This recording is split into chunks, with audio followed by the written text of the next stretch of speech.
say we were good together. I was there, we had fun. Hey guys, welcome to my YouTube channel. Kamalami Sphelly. If you are new here, you are welcome, and please don't leave without subscribing for more content.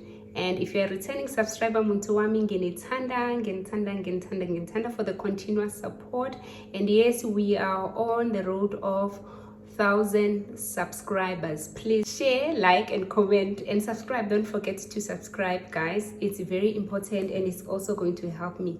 So today I'm starting this vlog because I want to do my meal prep, my always Sunday meal prep. I'll be doing my meal prep, but I'm going to do it in a different way because I'll have my video long because I'm gonna be doing... Hey guys, I just realized that my memory is about to finish, but anyway, what I was saying is that I will be doing the meal prep while I'm also sharing about the challenges that I face at work due my disability or my new way of doing things. So today I was just reflecting and thinking about how did it came about and why am I finding myself into this situation in terms of the challenges that I face. And guys, I really got very emotional as I was thinking about it. Guys, if you hear some noise, you must just know that my helper is busy on the other side peeling certain things while I'm also peeling certain things so that I can make this video not too long. Just a second. Hey guys, let's start with our long video.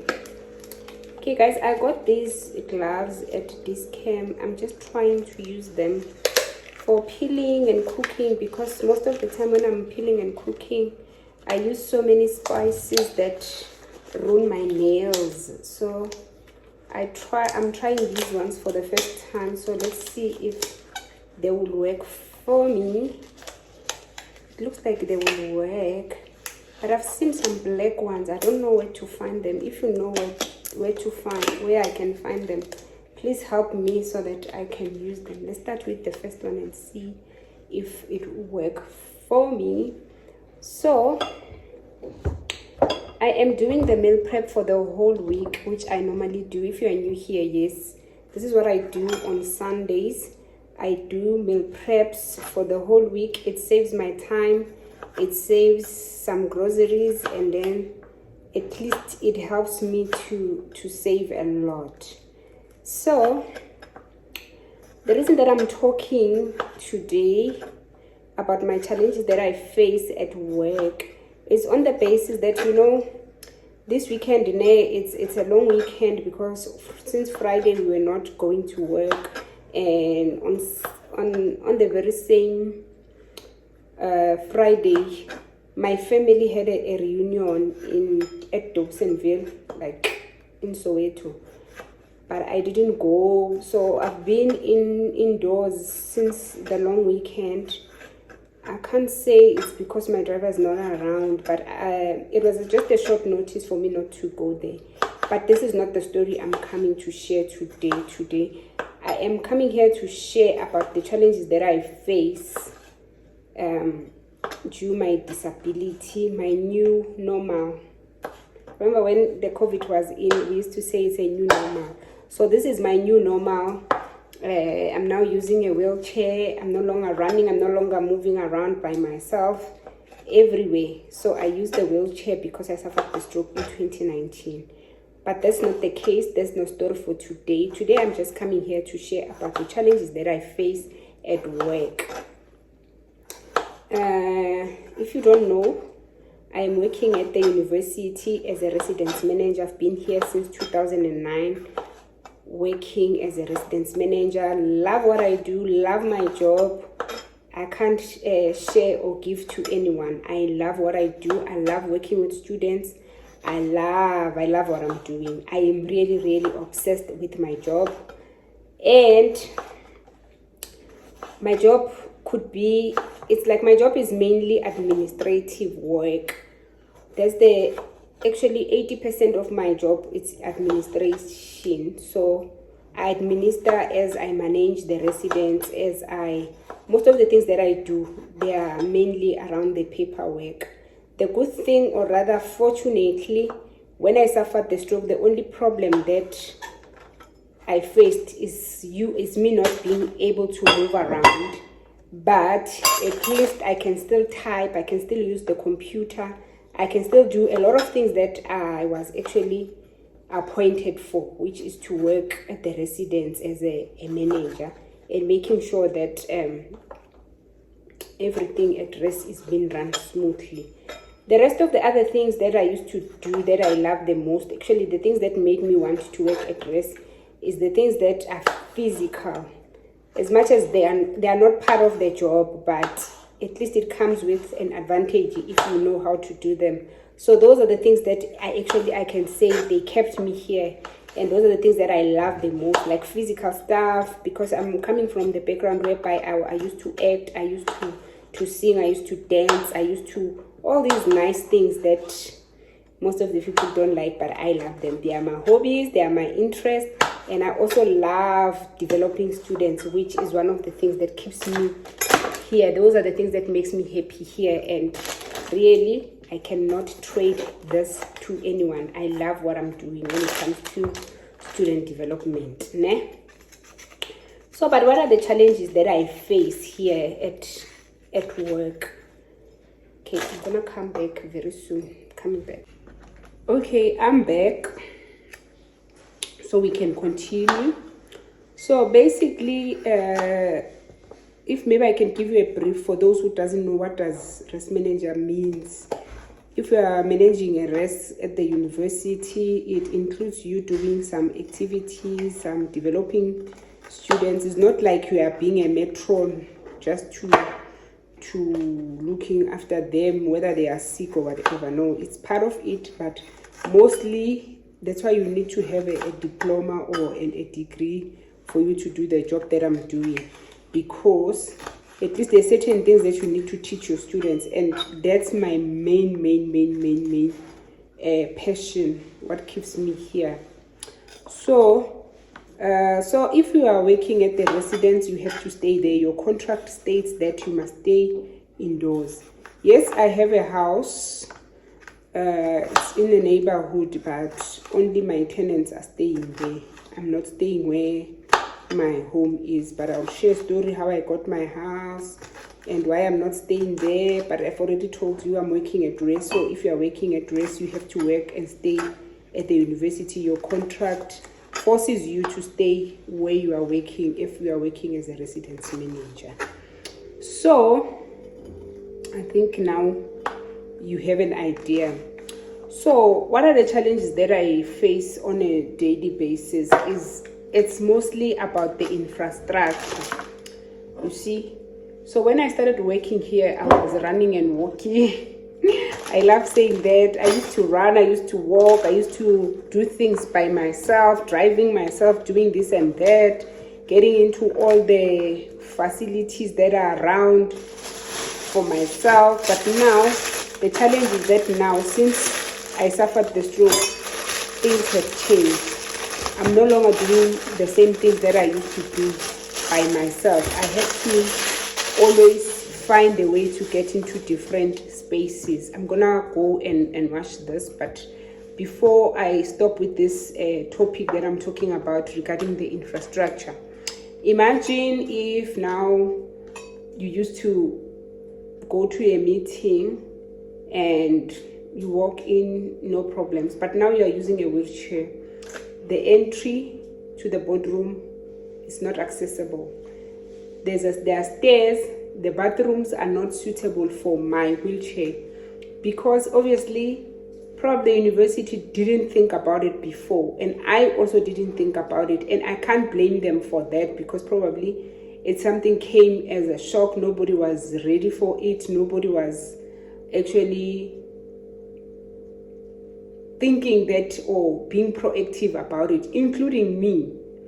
So those are the challenges that I face. You can imagine that you have a serious problem and you wish to go and speak to your line manager, but my line manager's office is not accessible. It's not accessible, as well as my director's office is not accessible. So most of the things there, they are not accessible.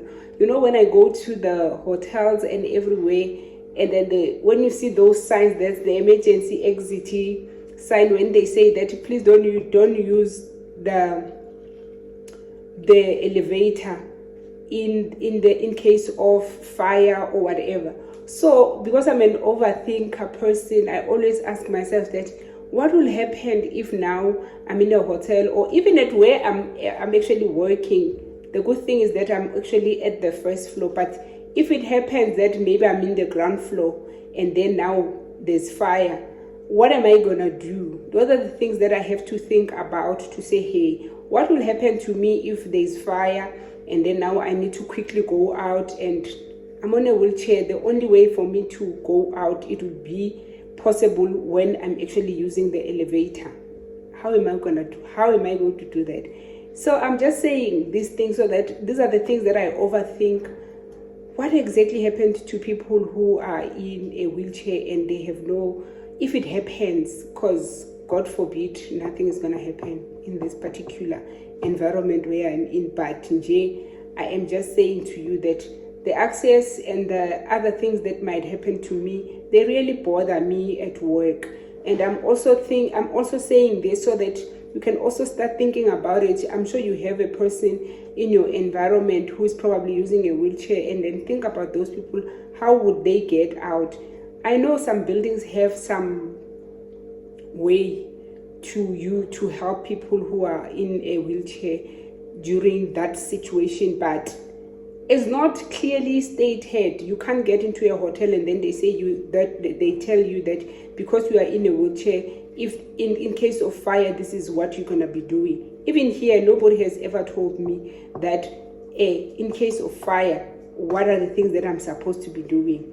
I'm gonna get to that point because I'm also guilty of that. Why I'm saying that? Because the residence that I'm working at now is the only female res that has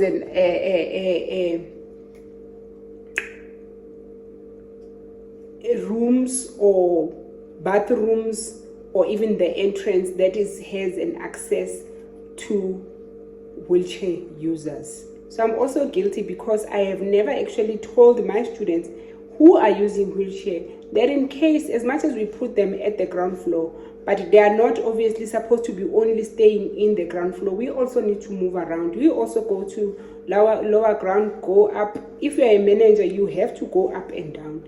You are forced to go up and down. And if my friend is staying at floor 5, so what must I do?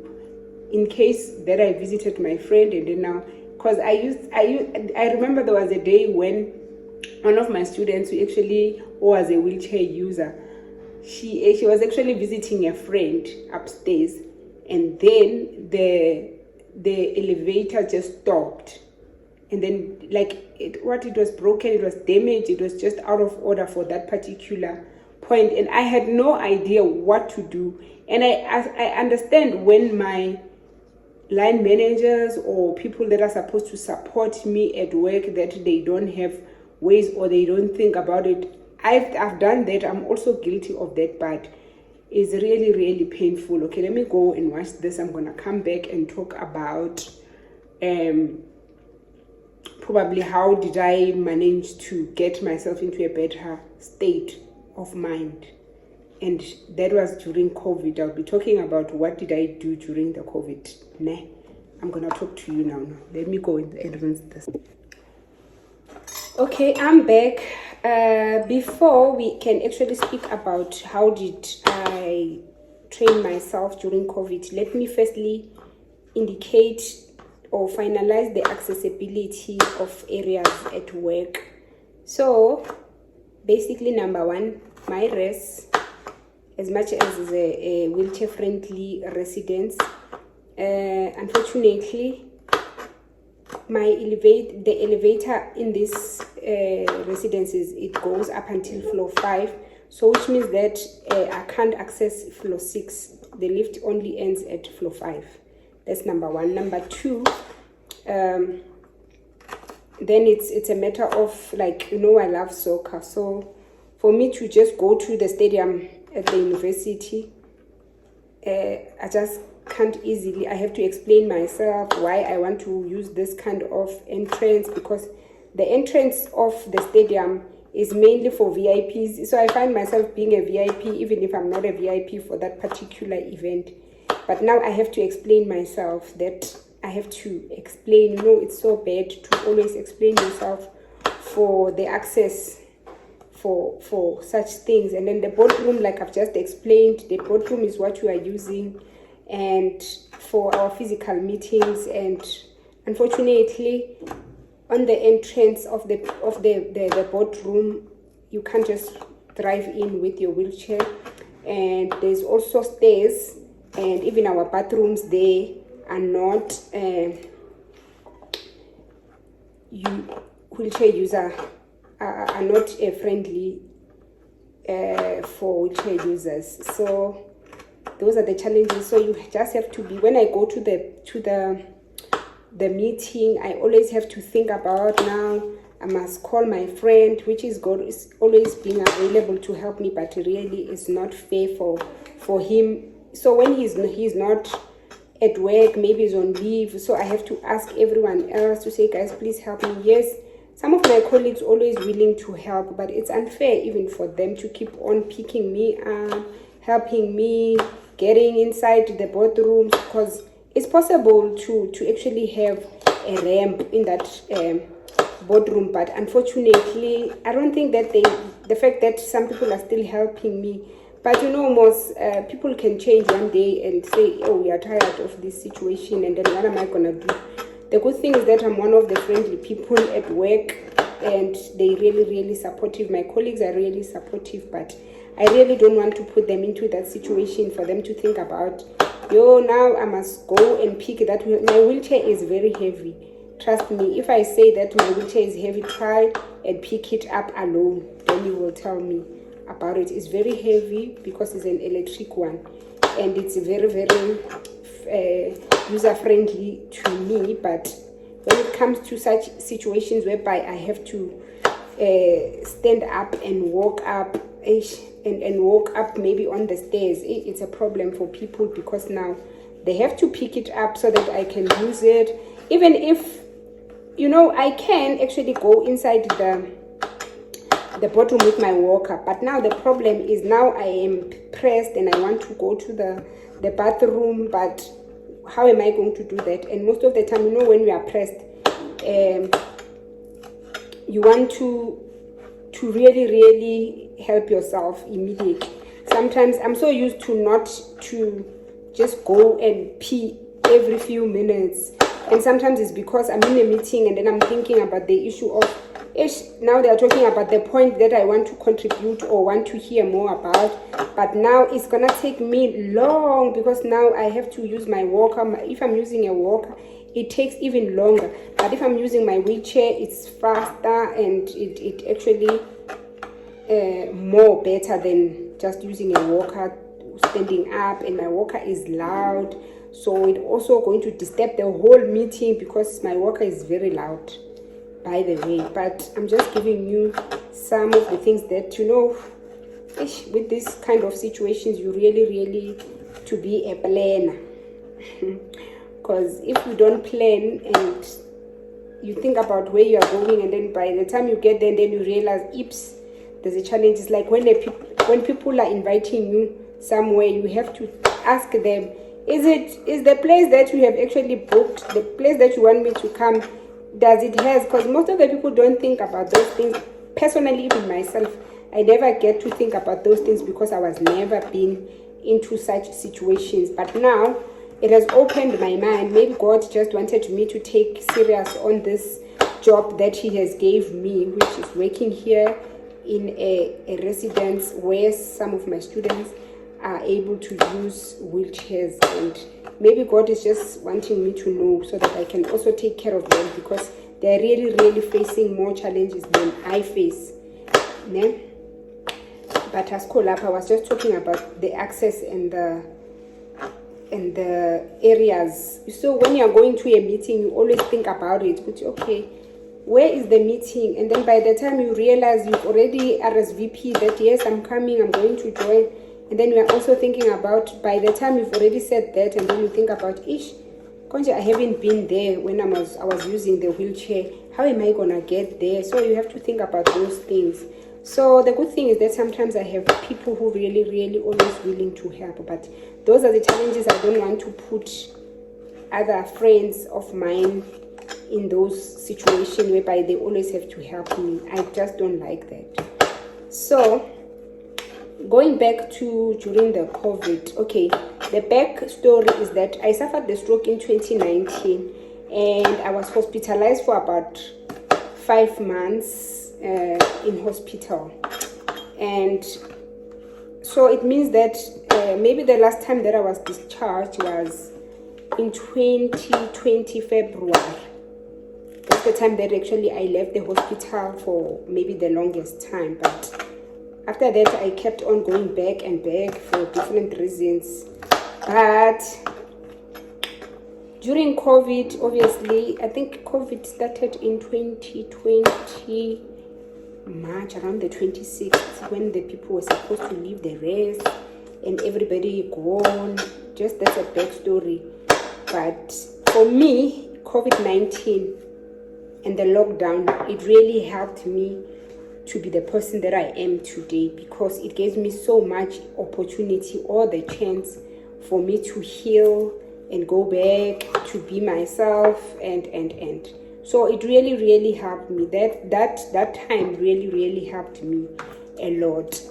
So but during the time that now we have to go back, when the lockdown was what was it done when it was okay, when the country was open? That's what people used to say, kwamanje country valiwe. When the country, they say ivuliwe, it started being a situation whereby people now were starting to moving around. People were starting to go to meetings, physical meetings. During COVID, you remember, we were just using maybe online meetings, and we were working at home. What is home for me? It's work. Like I just said, if you are working as a residence manager, it's where you are staying, it's where you are living, it's where you are actually spending most of your time at, which is work and home at the same time. So which means like it's hardly, if people say they are going home, we were not allowed to go home. We were here, we're still working, and make sure that we are actually. Remember, there was even a point when you were not supposed to go to another province and on. There were so many other challenges regarding the lockdown, when it was hard lockdown. So we were not supposed to move around. So I was here with my helper, who is from Lesotho. I was with my mom. Fortunately, she was around here. And then with my 2 kids. And I also have another student that I used to stay with here. So during that time, when I was still busy working on my mind, because when I suffered the stroke, remember, I lost appetite, I also lost my memory, but I will share this full story as to what exactly happened when I was hospitalized. I will share that those challenges that I faced when I was there. But today, I'm also talking about the challenges that I face now that I'm at work. So I remember there was a time when now I was asked to actually exit the system, meaning leave the job. HR unions came visit to my house. I was sitting there's my sofa that I was used to sleep in. I will share about why did I decided to sleep on that couch after discharged from hospital. But anyway, so there was a point when union and the HR came to visit me so that they can tell me, Ukoti, maybe they didn't believe that I would be able to do the job that I was appointed for. So I was asked to sign the forms, and I was also supposed to take those forms to my doctor to say, am I still be able to do the job that I am doing? The good thing about my job, I've already told you that most of my job is administrative. Extra things that I do for me is not part of my job. I'm not supposed to be physically picking up things or doing this, or physically or dance or do whatever. I do those things because I love doing them. Those are the things that are just extras that I do at my job. But then I was asked to take these forms to my doctor. Fortunately, my doctor did say that no, you are actually still able to do the job. you can still do the job. And yes, I believe that I can still do the job, but the university didn't believe that I can still do. I won't say university, but I'll say university because I work at the university. I'm not going to pinpoint into individuals. I'm talking about the place where I am working and the challenges that I faced because of my disability. So I had to go back to Medforum, talk to my doctor and say the university says that you must state whether I'm still able to work. I know that there's something in HR, because I also did HR myself. I know there's something called incapacity, so which means that you are unable to do a specific job, as much as it has so many other things that you can do before you can say the person cannot do the job. You can still try and give a person a different job. That does not mean my job does not require me to walk. I'm not supposed to. It's not the requirement that the person that does the job that I do needs to walk or run or do 1, 2, 3. It does not. So, but I was asked to go to my doctor. I think it's because of the memory that I was struggling with. But I went at that time because the reason that I was hospitalized for 5 months, the first one was at the Medforum, where they were trying to make me feel better. And then they took me to the next step, where I was doing my rehabilitation for walking and my mentally and there was I will share about all those challenges and all those things that I went through when I suffered the stroke. But now, unfortunately, I don't know where did that case ended, because I went to my doctor. My doctor said I can work. I still have that paper. It's still there in my shelf, that my doctor actually declared that you can actually still do the job that you are doing, because he asked me questions, what exactly I expected to do. I explained, and then they said, but you can still do that because my hands are working, my mind is working, I am okay, I can still do the job that I was appointed for. So, but I don't know where that case ended, because no one has ever came back and say, okay, where are the papers from the doctor? I even remember when one of my bosses asked me to take off the mask, because he didn't believe that I was actually getting better. He asked me to take off the mask, and I did take off the mask, and I was looking amazing. But anyway, as Kolapo, we are not talking about some people. But I remember when that meeting took place, I was so upset. I was angry, and I was willing to leave, get my early package to leave this university. I remember I told my sister about the situation, and my sister told me that no, madam, nope, you have 2 kids, and the job that you are working, as much as you like it, and you also have a business, but you need security, and you know that you love the job that you are doing. So don't give them the certification of you allowing them to give you that ultimatum for you to leave the job. So vuka uzixoshe. So COVID-19, as much as most of the people felt that COVID was something that was very bad, it was not bad for me, because it gave me the chance to heal and ngivuke ngizixoshe. You know, when God gives you the chance to live, use it as much as you can. So I did exactly that.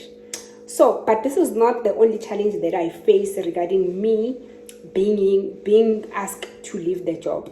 I'm gonna come back and share more about other challenges that I face. What is making noise now is my microwave, because I'm trying to defrost my chicken so that I can marinate. But let's continue then with what we are talking about. So the only problem that now that we are coming back from work, maybe let me put it like this now. So one of the challenges that I face is that now I actually don't work as smart as I used to, and now I always try to prove everything that yes, I can be able to do this, I can be able to do this. I'm no longer working freely the way I used to. So now I work under pressure, trying to prove myself that yes, I can do the job. I can be able to be more productive and yabo. But I try my best to work as hard as I can now. So but the challenges keeps on increasing. I'm not expecting miracles, but unfortunately I just have to work because I said I can. So sometimes it's very hard, but and just like I said earlier on, I really love my job. I can't lie. I love students. I love working with students. And just to brag a bit, in 2008 I was once announced by NASDEV as the best student developer or a practitioner in all the universities in South Africa. So I have to keep on doing what I love, because I'm not just being the best student development because of my degrees or it's because I love what I'm doing. It's like when you are doing a course that because you just want to earn some money or for ends meet. That's not what I do. I love what I'm doing. I love my job. It's something that I can't trade for anything. I love my job, and I love working with students, because the person that I am a product of personal development. So I always want to give back on the things that I know and develop students so that they can become or better people. Should they go to work, at least they should know what to do, because I was so lucky to work at the university. I left my home to come to university to study. I never left the university since then. I'm 20 years of a worker at this university. I used to study at Free State. I think I've said that before. So I believe that if you love what you do, you can actually end up having it as your career. It's exactly what happened with me, but I will share that story separately out of these challenges that I'm actually talking about today.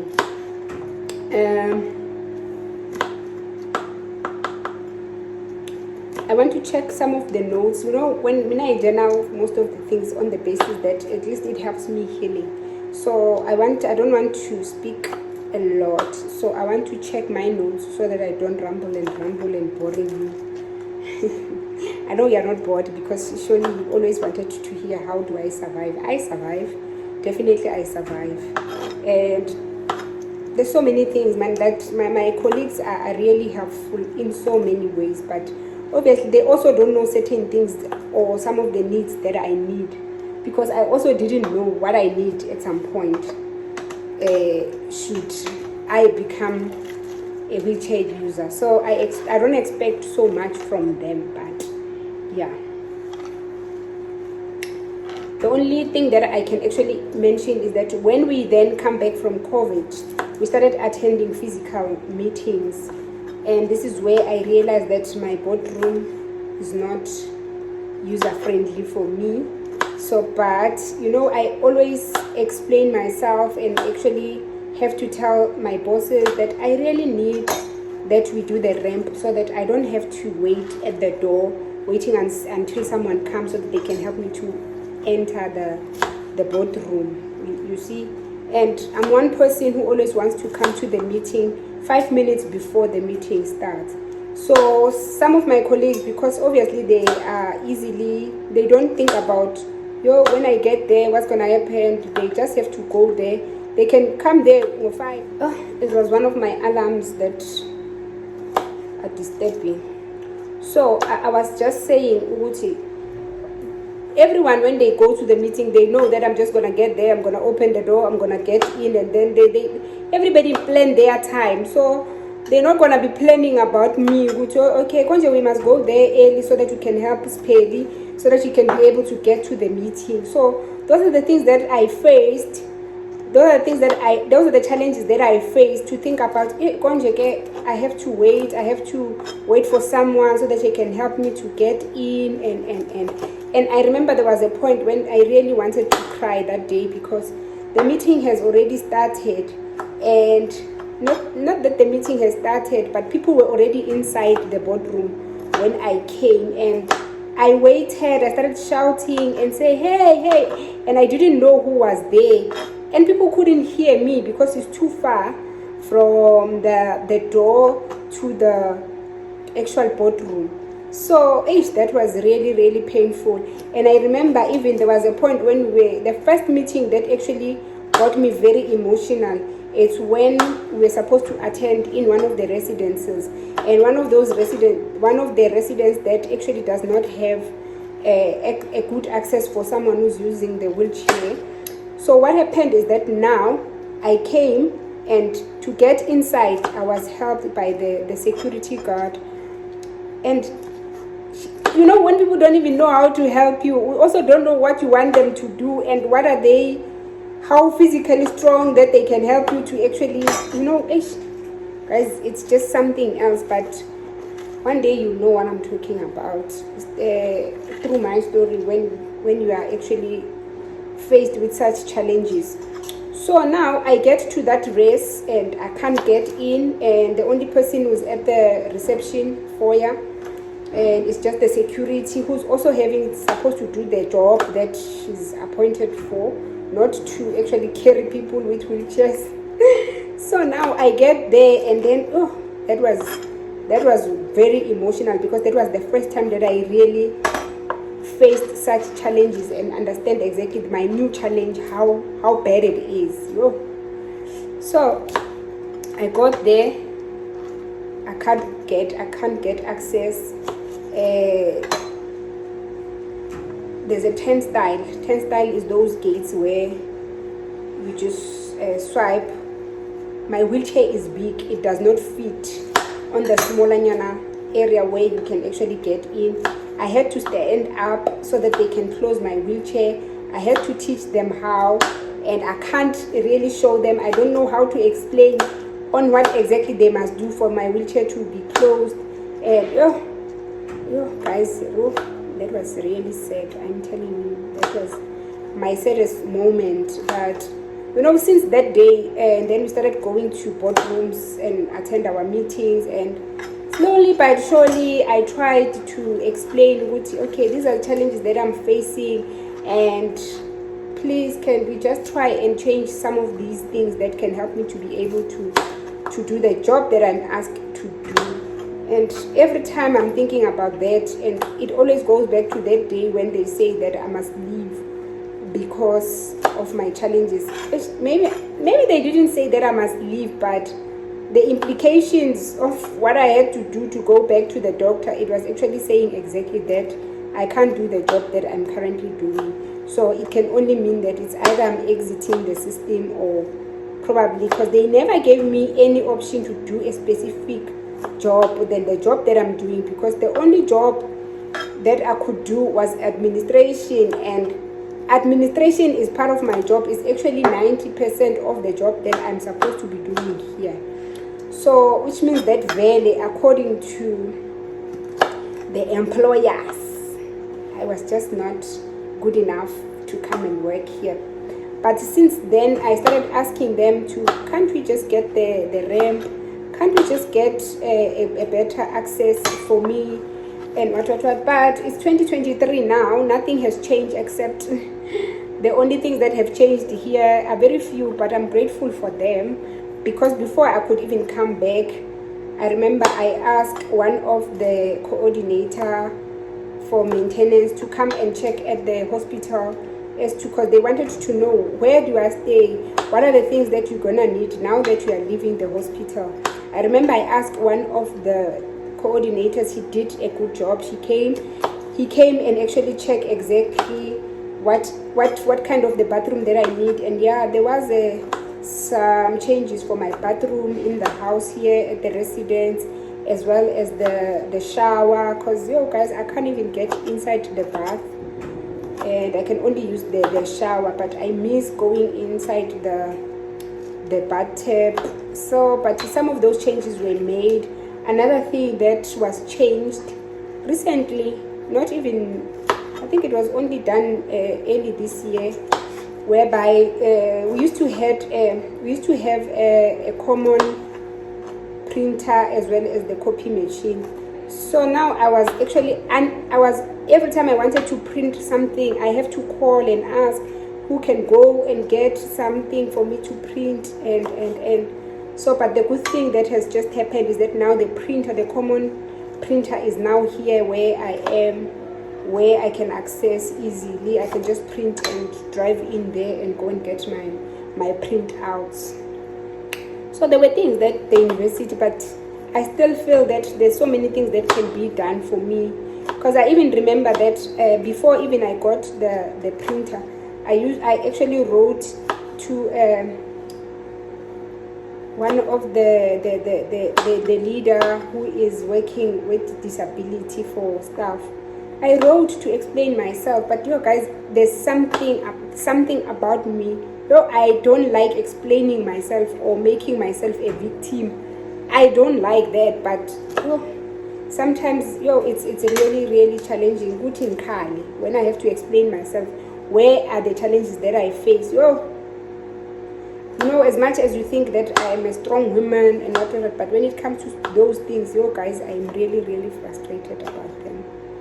So yeah, those are the challenges that I face at the university. Let me check if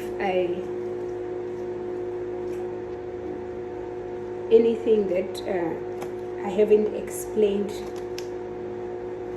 about this situation.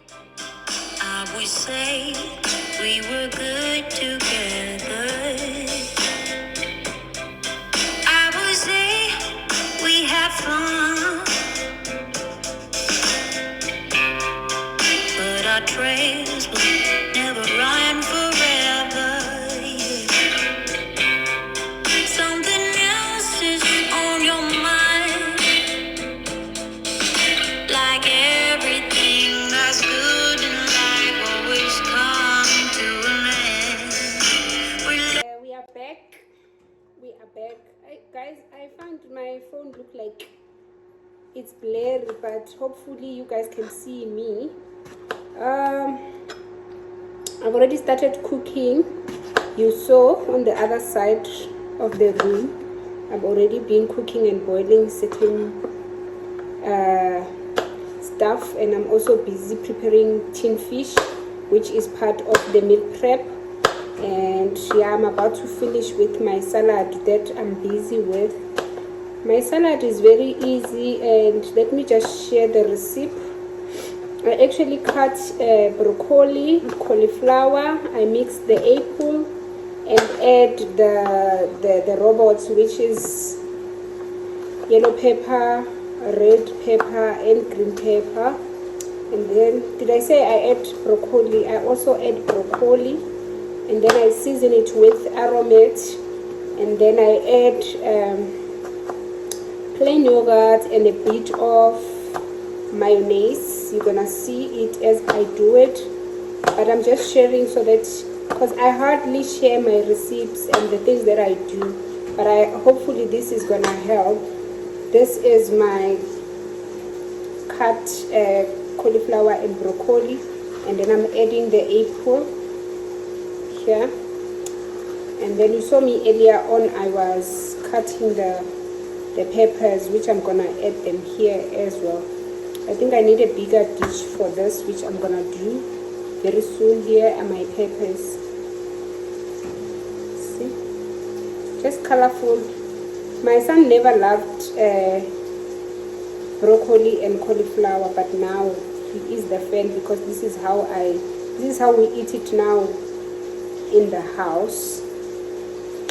So let me check my pots quickly, and then I'm gonna come back and share some few things about the challenges that we are talking about right now.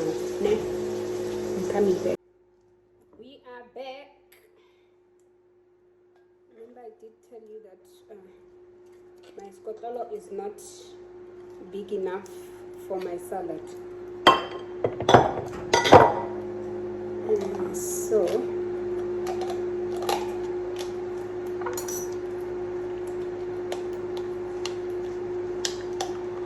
This is my sour cream.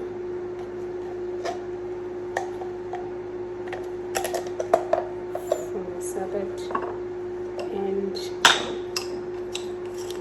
season with aromat. It makes it very nice. The taste comes from the aromat more than any other thing.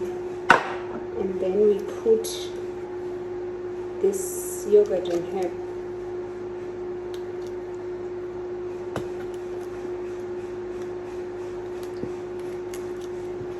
It's finished.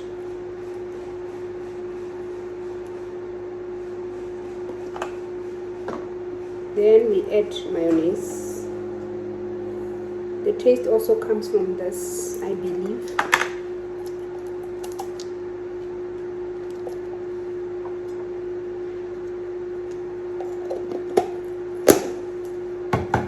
I just need to add my plain yogurt.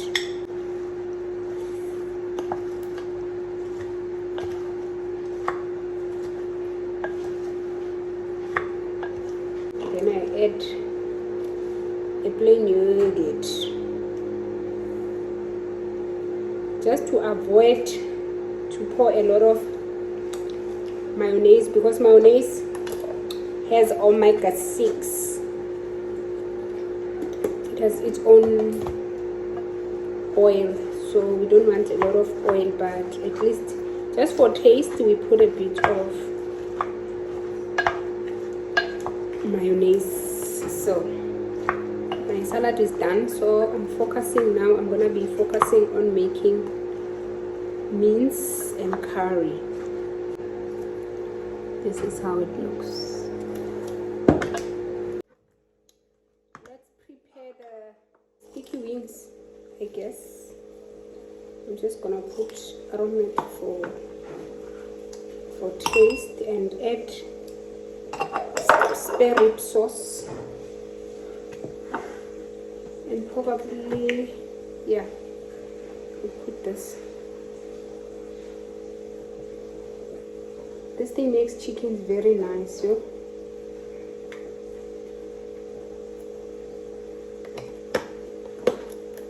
Whether you marinate or you cook, and I'm gonna add six gun.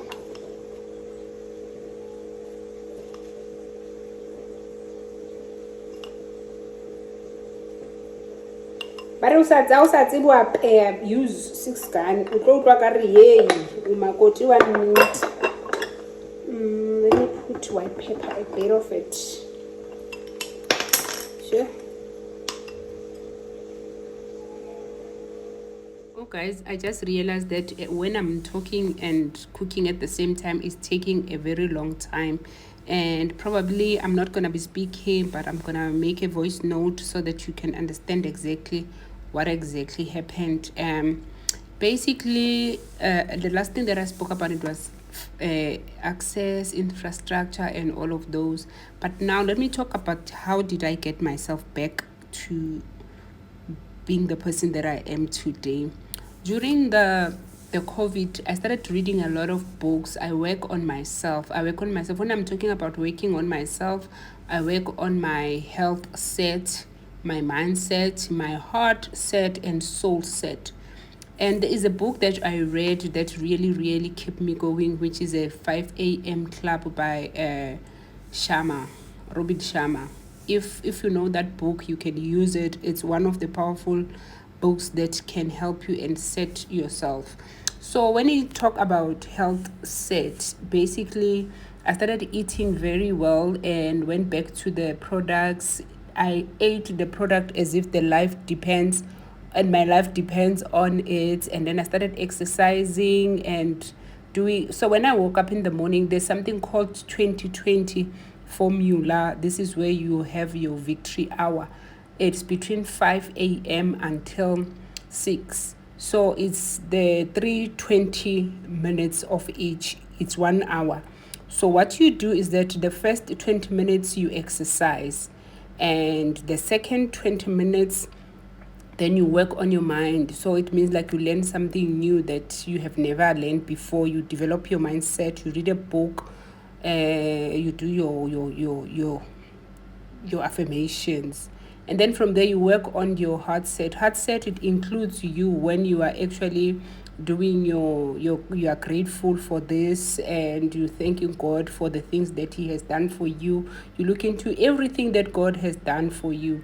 And when it comes to the soul set, this is where now you start working on your soul. You read the Bible, you meditate, you pray, and that's exactly what I did during that time, and it really helped me. And it's a pity that earlier on this year there was a very big meeting when different departments were invited by one of the our big boss, and unfortunately they asked us about the challenges that we are facing. And I don't want to lie to you, I broke down in that meeting. And I'm one person who's always hiding my feelings.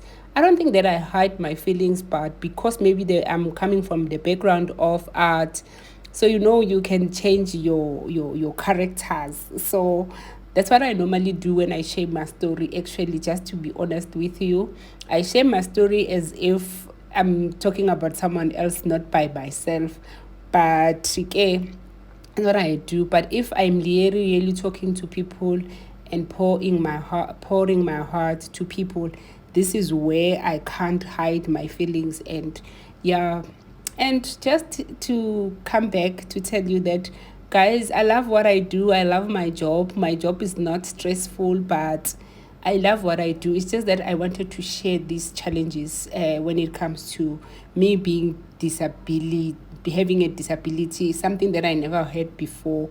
But as a person, definitely, I love what I do, and I'll continue work to this university.